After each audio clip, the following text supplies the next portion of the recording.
Alhamdulillah, Allahumma sholli ala Sayyidina Muhammad wa ala ali Sayyidina Muhammad. Salam sejahtera untuk kita semua. Yang kami hormati dan sama-sama kita muliakan Bapak Sudirman Mail yang tadi sudah menyampaikan sambutan yang luar biasa. Dan kita doakan beliau 5 tahun lagi insya Allah tetap menyertai kita. Amin. Dan yang kami hormati Bapak Maulana Singa Dekani, terima kasih. Sama juga kita doakan beliau masih bisa menyamai kita nanti 5 tahun ke depan. Masih sehat insya Allah. Yang kami hormati Bapak Ruli Khairul Azwar, Ruli, terima kasih. Beliau ini menjadi penyebab utama Helmi Linda jadi wali kota, wakil wali kota dulu. Termasuk mencarikan sumber anggaran beliau. Dan kemudian yang kami hormati Ibu Lilian, memang waktu jadi wali kota betul saya sampaikan ke Dangail, ini luar biasa. Beliau sudah senior, tapi semangatnya untuk Bengkulu kalah yang muda-muda. Terima kasih untuk Anda. Kalau orang tanya kenapa beliau masih sehat terus, karena senang mengumpulkan orang untuk silaturahim. Jadi kunci umur panjang itu bukan banyak uang, bukan besarnya rumah, bukan banyaknya mobil, tapi senang merajut silaturahim. Ini soheh. Jadi orang yang senang menjalin silaturahim, apalagi dikumpulkan seperti ini, insya Allah umurnya panjang insya Allah. Bukan hanya umur panjang, tapi rezekinya juga berkah, insya Allah. Yang kami hormati Ibu Manaf dan para ketua-ketua puak se-kabupaten kota yang hadir, para senior-senior, tidak bisa saya sebutkan satu persatu, ustadz, ulama, semuanya saya hormati, dan khususnya Ketua BM MPB 2025-2030 dan para wakil ketua dan juga para seluruh pengurus Dewan Pengurus, ya, semuanya saya hormati. Yang kami hormati juga yang saya tidak asing, sudah lama kenal, akrab, Ketua PKK Provinsi Bengkulu. Jadi beliau sudah pasang niat memang ingin hadir. Dan yang kami hormati seluruh kepanitiaan, tadi Ketua Panitia, terima kasih Pak Ketua Panitia, sambutannya juga luar biasa, terima kasih, dan seluruh jajarannya. Bapak Ibu hadirin sekalian yang berbahagia, senang sekali kami bisa hadir pada acara ini, acara yang sungguh luar biasa. Saya kalau dengan Pak Faisal sudah pernah dan akrab waktu itu berjuang bersama-sama di Rejang Lebong, ya, dan saya yakin dengan dipimpin oleh beliau, BM MPB ini akan jauh lebih maju nantinya, dan tentu pemerintah provinsi siap menyamainya, menyertai insya Allah. Bapak Ibu hadirin sekalian, sebagai gubernur tentu perkenankan kami menyampaikan sedikit laporan mengenai bagaimana Bengkulu sekarang. Ketika dilantik menjadi gubernur, belum genap 1 tahun, kita sudah fokus kepada apa yang diinginkan masyarakat.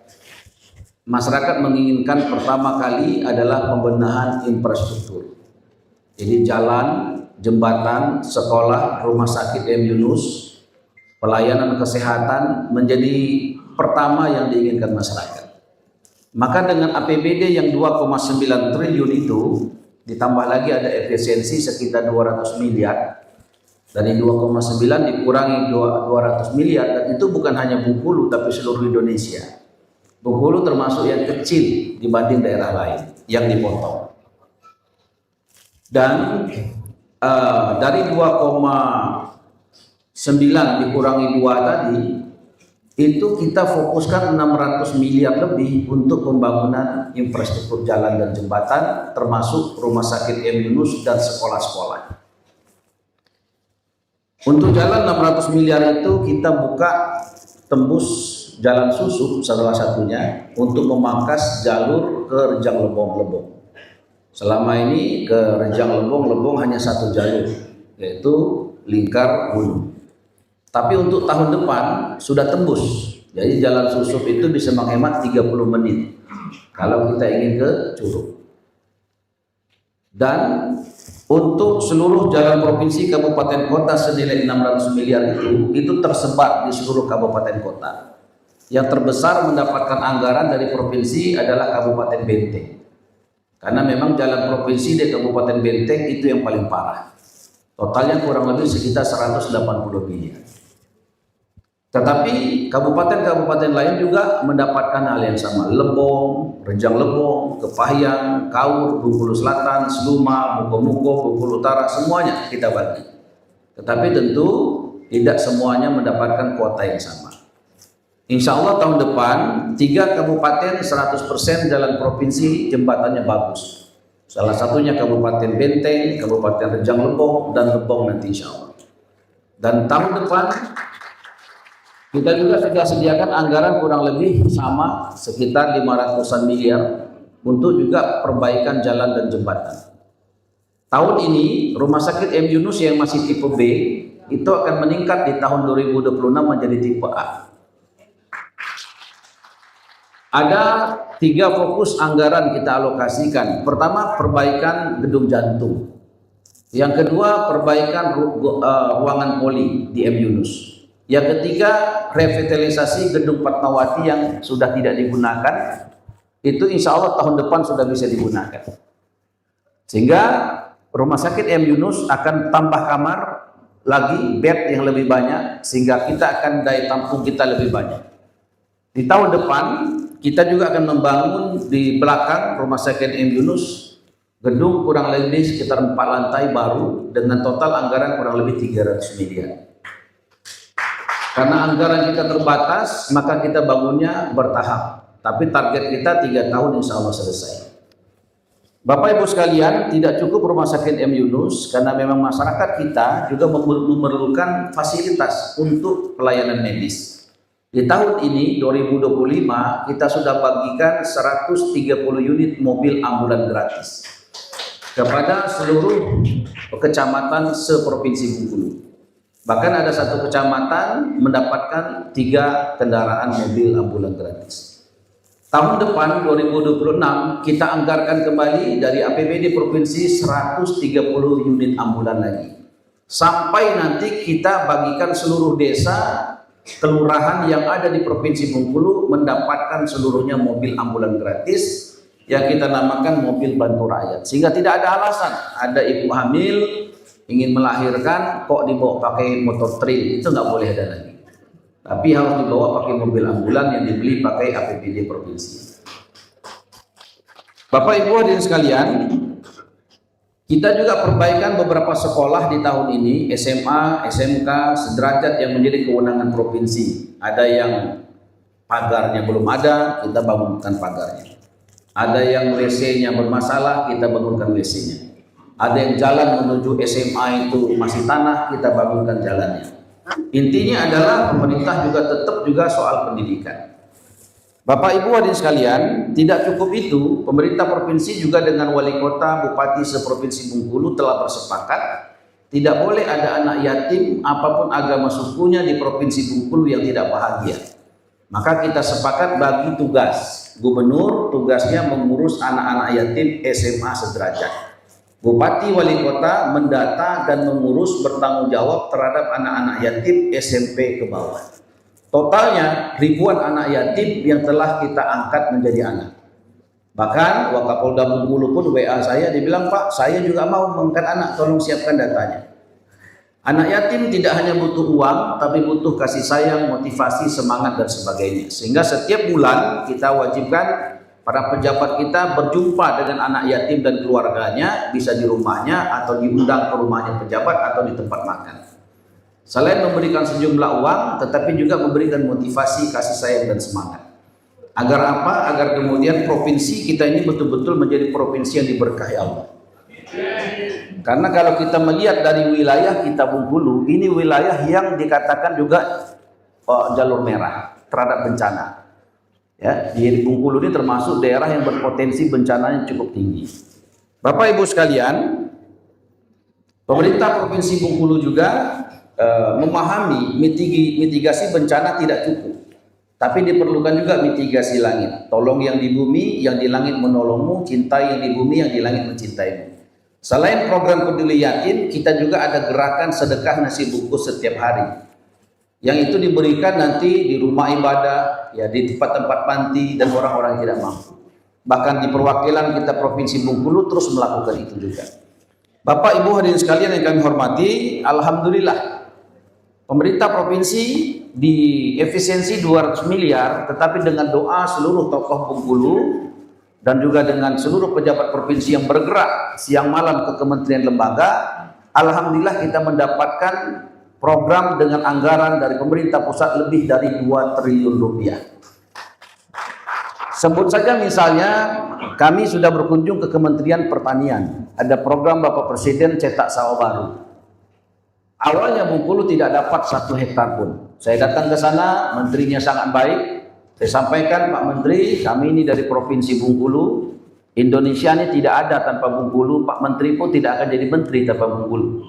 Dia kaget, apa hubungannya? Iya, karena Indonesia ini ada ketika merah putih dikibarkan di negeri ini. Itulah Indonesia, dan itu dijahit Putri Bengkulu. Sehingga kami minta jatah saham itu agar di Bengkulu ada cetak sawah baru. Maka diberikan 2.200 hektar untuk Provinsi Bengkulu. Dan juga beberapa alat-alat pertanian saya minta juga diberikan juga. Jadi total dari Kementerian Pertanian 150 miliar. Cetak sawah baru pertama kita buat di Enggano. Agar Enggano merasa memang betul-betul mendapat perhatian kasih sayang dari pemerintah provinsi. 600 hektar lebih kita cetak sawah di Enggano. Saya hadir langsung di sana. Dan melihat bagaimana masyarakat sangat bahagia karena ternyata pemerintah provinsi, pemerintah pusat juga perhatian terhadap masyarakat Enggano. Dan kemudian siang malam hari ini pemerintah provinsi menjual masyarakat Enggano agar kemudian banyak orang senang dengan Enggano.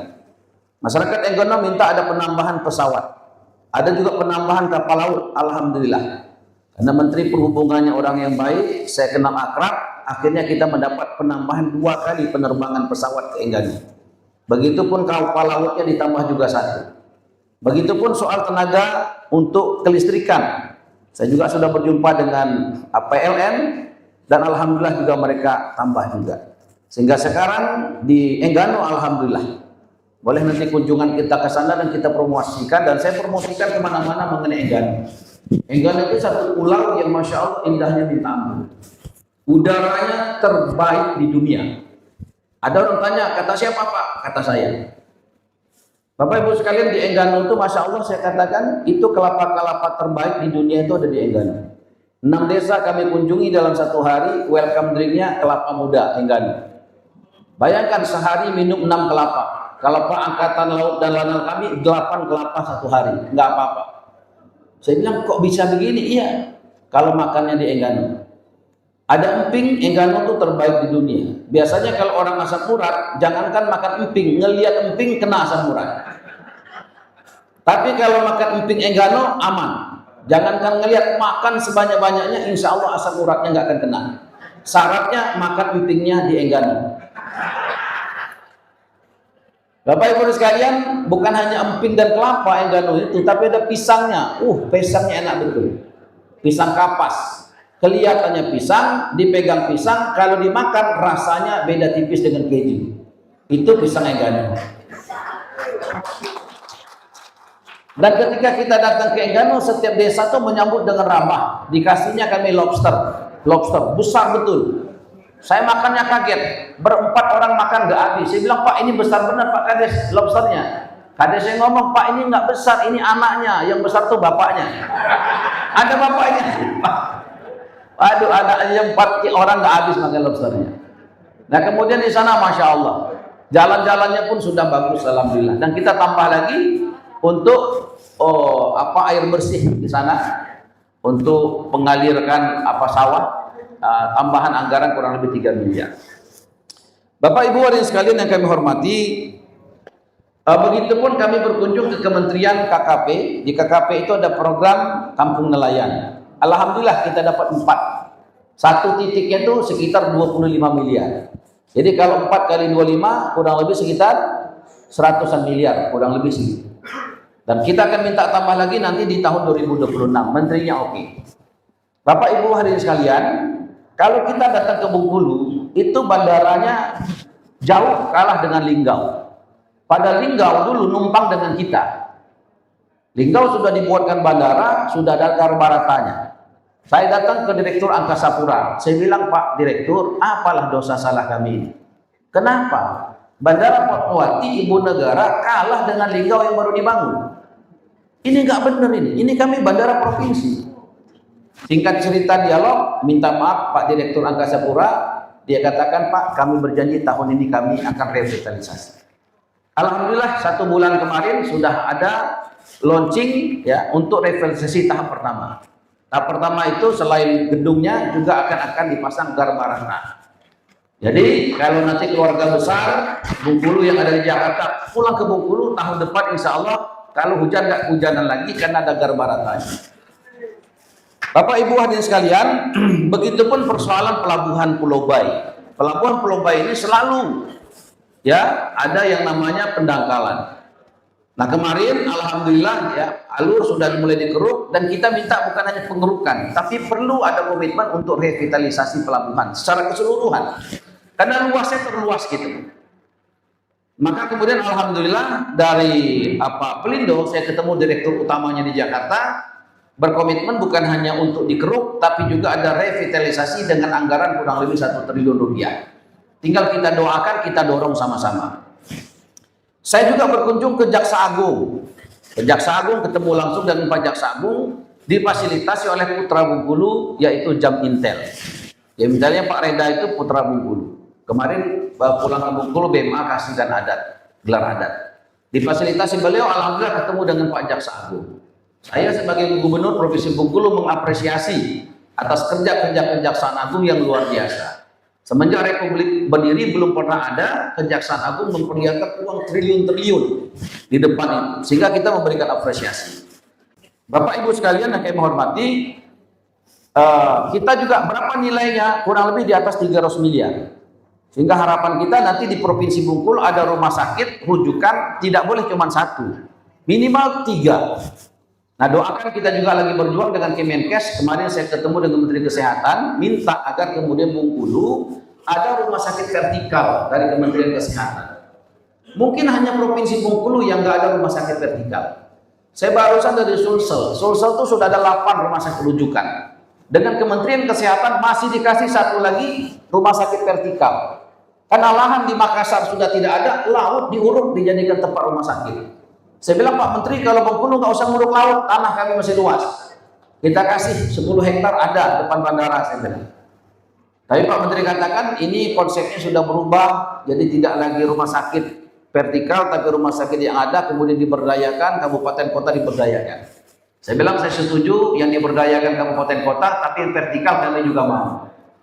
Bapak Ibu sekalian, tentu banyak orang-orang hebat di sini, tokoh-tokoh provinsi. Kalau ikut bersuara juga dengan Pak Menteri, mudah-mudahan ya Bengkulu minimal kita minta 1 lah rumah sakit vertikal.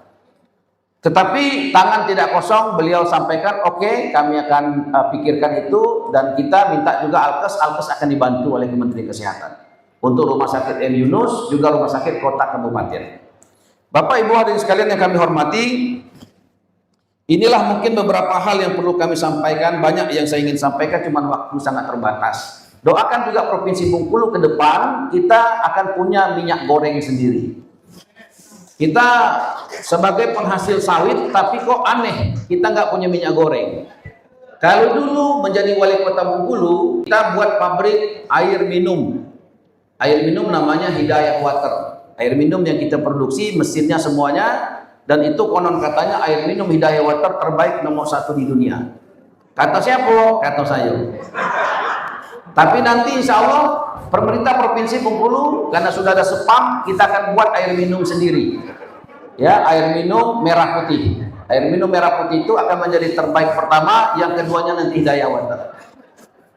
Dan kita juga sedang menginisiasi lahirnya insya Allah minyak goreng Bumi Merah Putih. Sekarang lagi proses untuk merek. Memang nggak bisa kita bangun sendiri karena APBD kita gandeng swasta. Jadi swastanya sudah oke, sudah ada. Sekarang lagi kita pembuatan untuk mereknya. Jadi mereknya itu nanti memang betul-betul milik badan usaha milik daerah kita, milik pemerintah provinsi. Bapak Ibu sekalian, dan insya Allah nanti kalau sudah jadi minyak gorengnya, pertemuan kita ke depan saya akan bawa. Ada air minumnya, ada minyak gorengnya. Dan kita akan simulasikan bagaimana dampak minyak goreng Bumi Merah Putih itu terhadap kecantikan ibu-ibu. Bapak Ibu hadirin sekalian yang kami hormati, inilah mungkin dan apa yang dikhawatirkan oleh tokoh kita, orang tua kita, Bapak Sudirman Ail. Nasihatnya terima kasih. Ya, doakan juga agar kemudian apa yang kami lakukan ini betul-betul tidak ada persoalan-persoalan di kemudian hari. Dari mekanisme rekrutmen pejabat itu kita memang membuka terhadap semua masukan. Ketika sebelum dilantik saya katakan dengan BKD-nya harus ada 2 surat yang ditandatangani calon pejabat.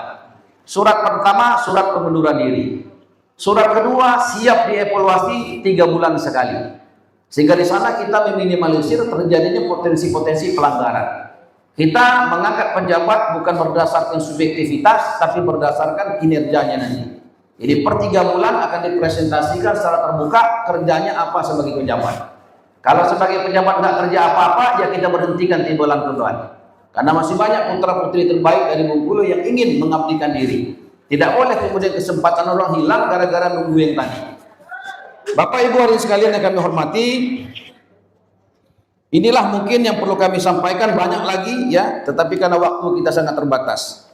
Ke pasar Senin membeli papan, tersusun rapih di pinggir jalan. BMMPB dan P3B hadir membawa harapan menjadi pemersatu masyarakat Bengkulu di perantauan. Bapak Ibu hadirin sekalian, karena ini adalah tokoh-tokoh masyarakat yang hadir, tokoh-tokoh Bengkulu berbagai suku, baik itu Serawai, Lembak segala macamnya, perkenankan saya menjelaskan sedikit agar tidak terjadi distorsi. Kenapa kemudian Gubernur Bengkulu menginisiasi menambahkan nama Bengkulu menjadi Bumi Merah Putih? Kita dikenal dulu dengan Bumi Rafflesia, tapi hari ini kita memperkenalkan satu nama baru, namanya Bumi Merah Putih. Agar tidak terjadi kesalahpahaman, Bapak Ibu sekalian perkenankan saya menjelaskan kenapa, apa alasannya. Bengkulu sebagai provinsi, kadang-kadang kita ketemu orang lain di luar. Kita bersalaman, dari mana Pak? Dari Bengkulu. Dia akan tanya, Bengkulu itu di mana Pak? Nggak kita tinju, takut kita melusuh, tidak ditinju Caman Bengkulu. Makanya pernah satu orang tanya sama saya, Bapak dari mana? Dari Bengkulu. Bengkulu di mana? Kamu pernah lihat merah putih tidak? Kamu pernah hormat merah putih tidak? Oh pernah Pak. Ah itu yang jahit orang Bengkulu. Oh maaf Pak, maaf Pak. Dia minta maaf. Tapi kalau kita jelaskan tambah jauh nanti dia ngarangnya. Bapak Ibu sekalian, saya ingin ceritakan, saya tidak benci dengan bunganya. Di baju saya ada bunganya. Orang Serawai sudah mengenal bunga itu sebelum Raffles dan Arnold. Bahkan sebelum nenek dan datuknya Raffles Metea, bungo itu lado di Bengkulu.